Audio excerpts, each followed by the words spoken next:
Everyone, good evening. तो जी कैसे हो आप सब? उम्मीद करती हूँ कि आप सब बहुत अच्छे होंगे। तो अभी हो रहे हैं शाम के 5 और आज के ब्लॉग की शुरुआत मैं अभी से कर रही हूँ। तो अभी अब फेस्टिवल आ रहे हैं तो घर डेकोर करना तो बनता है। तो हमेशा आप नई नई चीज़ें तो ले नहीं सकते हो, तो जो पुराने हैं उसी को अदल बदल करके घर को डेकोर किया जा सकता है। और वो बेटर भी है क्योंकि उतना बजट भी नहीं होता है, उतना पॉसिबल भी नहीं है कि हर बार जितनी बार फेस्टिवल आए उतनी बार आप नए नए सामान लो, नए नए घर के लिए फर्निशिंग का आइटम लो। तो वही चीज़ है। तो मेरे कुछ कर्टन थे पुराने वाइट कलर के, तो वो मैं ढूंढ रही थी और मुझे कहीं नहीं मिल रहे थे। उसके चक्कर में मैंने पूरे घर को इधर से उधर कर दिया। सब तरफ मैंने देखा, अपने रूम के भी वार्डरोब में, बेड के बॉक्स में देखा, बट कहीं नहीं मिला। तो अब लास्ट बचा था बच्चों का रूम की, शायद मैंने यहाँ रख दिया हो। क्योंकि नॉर्मली होता है कि जो मेरे बेड का बॉक्स है वो थोड़ा हेवी है, मेरा बेड थोड़ा हेवी है। तो उसमें मैं जो मोटे मोटे ब्लैंकेट होते हैं जो विंटर में सिर्फ यूज होते हैं वो मैंने उन्हें डालती हूँ, और जो हल्के जो घर के फर्निशिंग सामान है वो मैं इस बेड में डाल देती हूँ। क्योंकि ईजी होता है, ये थोड़ा बेड हल्का भी है और मेरे लिए ईजी होता है कि फटाक से निकालो और फिर फटाक से रख दो। तो शायद मैंने यहाँ रख दिया हो, बट यहाँ भी नहीं था, पता नहीं मैंने कहाँ घुसा दिया। बहुत बार होता है ना कि कहीं का सामान कहीं रखा जाता है हड़बड़ी के चक्कर में, तो शायद वैसे ही हुआ होगा। तो फिर मैंने छोड़ दिया कि जब भी याद आएगा तो उसके बाद फिर मैं करूँगी, नहीं तो ऐसे तो फिर और मेरा काम और ज़्यादा बढ़ने वाला है। और अभी मेरे पास उतना टाइम नहीं था कि और एक्स्ट्रा काम करूँ। मैं इसी को करते करते मैं थक गई हूँ और अभी बाकी काम तो बाकी हैं। बच्चे भी आ गए हैं, उन्हें भूख लग रही है तो उनके लिए भी नाश्ता बनाना है। और चाय भी मैंने नहीं पिया था, इसी के चक्कर में मैंने सोचा कि फटाफट हो जाएगा, उसके बाद फिर मैं चाय बना के पीऊँगी। लेकिन इतना टाइम हो गया, मुझे भी नहीं पता था कितना टाइम लग जाएगा। और कपड़े भी मैंने आज नहीं उठाए थे क्योंकि कपड़े सूखे ही नहीं थे, तो मैंने छोड़ दिया था कि मौसम मीन्स आज मौसम सुबह से ठीक था बट सेकंड हाफ से बदल गया, बादल पानी काफ़ी ज़ोरदार हुआ है। तो उस चक्कर में कपड़े थोड़े बहुत गीले थे, थोड़े बहुत सूख गए थे। तो फिर थोड़े बहुत जो सूखे हुए थे उन्हें मैंने लाकर पंखे के नीचे में दे दिया कि फिर अच्छे से थोड़े बहुत सूख जाएंगे। थोड़ा सा भी गीला रहने से स्मेल बड़ा ख़राब आता है। और उसके बाद मैं आ गई हूँ किचन बच्चों के लिए नाश्ता बनाने। तो आज मुझे एक्स्ट्रा कुछ भी बनाने का मन नहीं कर रहा है, क्योंकि होता ये है ना कि अगर आप किसी चीज़ को खोजो और वो चीज़ नहीं मिलती है उस टाइम जब आपको ज़रूरत हो तो बड़ा किचकिचाहट अंदर से लगता है। तो आज वही हुआ, मीन्स मेरा मन ख़राब हो गया और मेरी ही फॉल्ट है क्योंकि घर का सामान कोई इधर उधर नहीं करेगा, मैं ही मीन्स मेरा ही जिम्मा है सब चीज़ सही जगह से अरेंज करके रखना। तो शायद मेरी से ही गलती हुई है कि कहीं का मैंने कहीं रख दिया है। तो बच्चों के लिए मैंने मैगी बैठा दिया था और अपने लिए चाय। तो जब तक वो उधर होता है तब तक मैंने बर्तन इधर धो दिए, क्योंकि कुछ बर्तन रखे हुए थे शाम के। बच्चों ने जो हॉर्लिक्स पिया था और आज प्रीत सबसे लेट में उसने खाना खाया है, स्कूल से थोड़ा लेट हो गया था उसे आते हुए, तो वो सब बर्तन भी मैंने छोड़ दिया था। तो वही अभी मैं धो ले रही हूँ क्योंकि फिर नाश्ता जब सब खाएंगे उसके बाद फिर बर्तन जमा हो जाएगा। तो फिर अच्छा है कि जैसे जैसे बर्तन जमा हो उसे वॉश करते जाइए, नहीं तो फिर सिंक में बर्तन भर जाता है, उसके बाद फिर थोड़ा सा आलस लगता है उतने सारे बर्तन को एक साथ धोना। तो बर्तन धोते धोते मैगी भी रेडी हो गई थी और मेरा चाय भी रेडी हो गया था। तो बच्चों को मैंने मैगी दे दिया, वो मैगी एंजॉय कर रहे और मैं चाय पीकर आ गई हूँ कपड़े आयरन करने, क्योंकि कपड़े बहुत सारे हो गए थे और धो के रखे हुए थे। आयरन करने का टाइम मुझे मिल नहीं रहा था, इसलिए मैंने भी छोड़ दिया था। लेकिन अगर कपड़े धुल गए हैं तो उन्हें आयरन करके साथ ही साथ रख देने में ही अच्छा है, क्योंकि ऐसे बाहर पड़े रहने से ना बड़े ख़राब लगते हैं और वो कपड़े का ढेर होते जाता है। इसलिए जैसे कपड़े धुलते जाए वैसे आयरन करके उसे अंदर रखते जाइए, कपड़े भी सेफ रहेंगे और मेंटेन रहेंगे और ऑर्गेनाइज रहेंगे। तो वही मैं कपड़े सारे आयरन करके साथ ही साथ अभी कबर्ड में लगा दूंगी, नहीं तो फिर ये पड़ा रहता है। मेरे साथ तो ऐसे ही अक्सर होता है, मीन्स मैं क्या करती हूँ आयरन करके रख देती हूँ कि बाद में अरेंज करके रख दूँगी।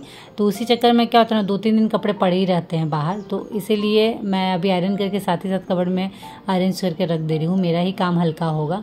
और उसके बाद मैं आ गई थी किचन खाना बनाने के लिए। तो खाना में आज बिल्कुल सिंपल बन रहा है, तड़का रोटी। तो तड़का के लिए मैंने दाल बैठा दिया था, तो दाल हो गई थी, बस उसे अब फ्राई करना था।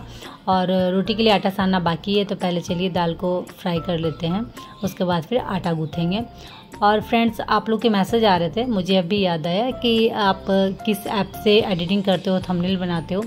तो मैं इंसर्ट जो मेरा वीडियो में नीचे में आपको दिखता होगा ऐप का नाम, मैं उसी ऐप से एडिटिंग भी करती हूँ और थंबनेल भी बनाती हूँ इंसर्ट ऐप से, क्योंकि मुझे वही इजी लगता है। मैंने काफ़ी सारे ऐप यूज किए हैं एडिटिंग के लिए, बट मुझे ये सबसे बेटर लगता है। और देखिए, मुझे भी कुछ भी नहीं आता था, मैंने भी जो सीखा है यूट्यूब से ही सीखा है। एडिटिंग के बारे में मुझे कुछ भी नॉलेज नहीं था, तो जो भी मैं करती हूँ, जितना भी मैंने सीखा है वो यूट्यूब को ही देख देख के सीखा है। तो वैसा कुछ नहीं है, आप भी सीख सकते हो, कोई प्रॉब्लम नहीं है। तो चलिए, ये था आपके कमेंट का आंसर, क्योंकि बहुत बार होता है ना कि जब ज़्यादा लंबा चौड़ा अगर आंसर देना है तो मैसेज में मुझसे तो नहीं हो पाता है कि इतना लंबा चौड़ा लिख के दूँ। तो इसलिए जैसे आप कमेंट करोगे तो अगर ज़्यादा बड़ा होगा तो फिर मैं सेकंड जो भी वीडियो बनाऊंगी उसमें आपके कमेंट का आंसर दे दूँगी। कोशिश यही करूँगी कि कमेंट का आंसर दे दूँ। तो चलिए तड़का बनकर रेडी था। और तड़का बनाने में क्या हुआ है, दिमाग इतना होच-पोच आज हो रखा था कि मैंने अदरक लहसुन कूटा था तड़का में डालने के लिए, बट वो मैं भूल गई और वो वैसे ही रह गया और बिल्कुल सादा तड़का आज बना है। पता नहीं कैसा बना, मैंने टेस्ट भी नहीं किया है कैसा लगेगा बच्चों को, क्योंकि बच्चों को तड़का बहुत पसंद है, वो सब्जी से भी ज़्यादा तड़का खाना पसंद करते हैं। तो अब जब खाना खाएंगे सब तभी पता चलेगा कि तड़का कैसा बना है। तो तड़का तो बनकर रेडी था, तो मैंने रोटी बनाना स्टार्ट कर दिया था क्योंकि टाइम हो गया तो 9 बज गए थे, तो बच्चों को खाना लगाना था। तो रोटी बनाते जा रही हूँ और उन्हें मैं देते जा रही हूँ। और खाना पीना हो जाने के बाद बर्तन सारे वॉश करने के बाद किचन मैंने ऑलमोस्ट सारा साफ़ कर लिया था और मैं लग गई थी सुबह की तैयारी में, क्योंकि सुबह की तैयारी भी रात को ही करके रखनी पड़ती है क्योंकि सुबह सुबह काफ़ी हड़बड़ी रहती है। तो सुबह में मैं बनाऊंगी भिंडी मसाला, तो इसलिए मैं भिंडी कट करके रख दे रही हूँ, क्योंकि एक एक भिंडी फिर मॉर्निंग में कट करना ना थोड़ा सा लेट हो जाता है और सुबह में काफ़ी मीन्स लगता है कि कैसे जल्दी जल्दी काम खत्म करूँ, क्योंकि बच्चों का स्कूल रहता है सब कुछ टाइम पे करना रहता है। तो एक एक करके भिंडी सुबह काटने में काफ़ी लेट हो जाता है। ऊपर से फिर बच्चों ने कहा है कि सुबह वो सैंडविच ले जाएंगे, तो उसके लिए मुझे आलू बॉईल करके अभी रखना होगा, नहीं तो फिर सुबह में मैं क्या क्या करूँगी मुझे खुद ही समझ में नहीं आता, क्योंकि सैंडविच भले ले जाते हैं बट नाश्ता में फिर उन्हें कुछ अलग चाहिए। सैंडविच खा के तो जाएंगे नहीं क्योंकि इतना लंबा टाइमिंग रहता है, फिर उन्हें भूख लग जाती है, तो फिर नाश्ता भी कुछ एक अलग से बनाना होगा। तो इसलिए ये सब कट उट करके मैं रख ले रही हूँ। और आज सही में बहुत सारे काम मीन्स आज मैं थक गई हूँ पूरी तरीके से काम कर करके। आज काम काफ़ी बढ़ गए थे, मैंने सोचा भी नहीं था कि इतने ज़्यादा काम बढ़ जाएंगे। कटन के चक्कर में मेरा टाइम भी इधर से उधर हो गया, काम भी बढ़ गए, सब कुछ फिर से अरेंज करके मुझे रखना पड़ा, क्योंकि उस कटन के चक्कर में मैंने पूरे घर को अपना इधर से उधर कर दिया था, सारे सामान इधर से उधर बिखेर के रख दिए थे उसको ढूंढने के चक्कर में। तो फिर उन सारे सामानों को मुझे अरेंज करके रखना पड़ा, जिसकी वजह से काम थोड़ा सा बढ़ गया और टाइमिंग भी इधर से उधर हो गया। नहीं तो आज वैसा कुछ काम नहीं था, लेकिन बस उस छोटे से कटन के चक्कर में और आज काम करने के चक्कर में पूरी तरह से थक चुकी हूँ। काफ़ी मुझे थकावट लग रहा है, काम करने का बिल्कुल मन नहीं कर रहा है। शरीर थके ना थके मन मेरा थक चुका है, थोड़ा सा अंदर से उदास उदास लग रहा है, पता नहीं क्यों, बट मुझे अच्छा नहीं लग रहा है। अब लग रहा है जल्दी जल्दी काम ख़त्म करके सोने जाऊँ, और काम हमारा है कि ख़त्म होने का नाम नहीं। और ऐसा है ना कि काम बहुत सारे रहते हैं, एक देखो तो आपके सामने 10 काम आ जाते हैं और करना आप ही को है, चाहे अभी करो कल करो कभी भी करो, बट करना आप ही को है।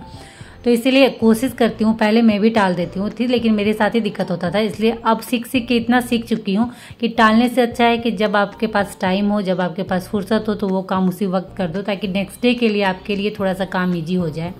तो बस अब वही थिंकिंग लेके चलती हूँ, क्योंकि मुझे पता है कि सब चीज़ मुझे करना है, तो उसी हिसाब से मैनेज भी करना होगा, नहीं तो फिर पॉसिबल नहीं है घर चलाना। लोग बोलते हैं कि घर चलाना ईजी है, बट एक दिन आप करके देखो तब पता चलेगा कि कितना मुश्किल होता है सब चीज़ हैंडल करना। तो चलिए फ्रेंड, इसी के साथ इस वीडियो को मैं कर रही हूँ यहीं एंड, और उम्मीद करती हूँ कि आज का वीडियो आप लोगों को अच्छा लगा हो। तो अच्छा लगा हो फ्रेंड्स तो प्लीज़ लाइक कर दीजिएगा और मेरे चैनल को सब्सक्राइब जरूर कर दीजिएगा। तो चलिए आज के लिए इतना ही, इसी के साथ मिलती हूँ आप लोग से नेक्स्ट वीडियो में। तब तक के लिए बाय, और आप सब अपना ख्याल रखिएगा।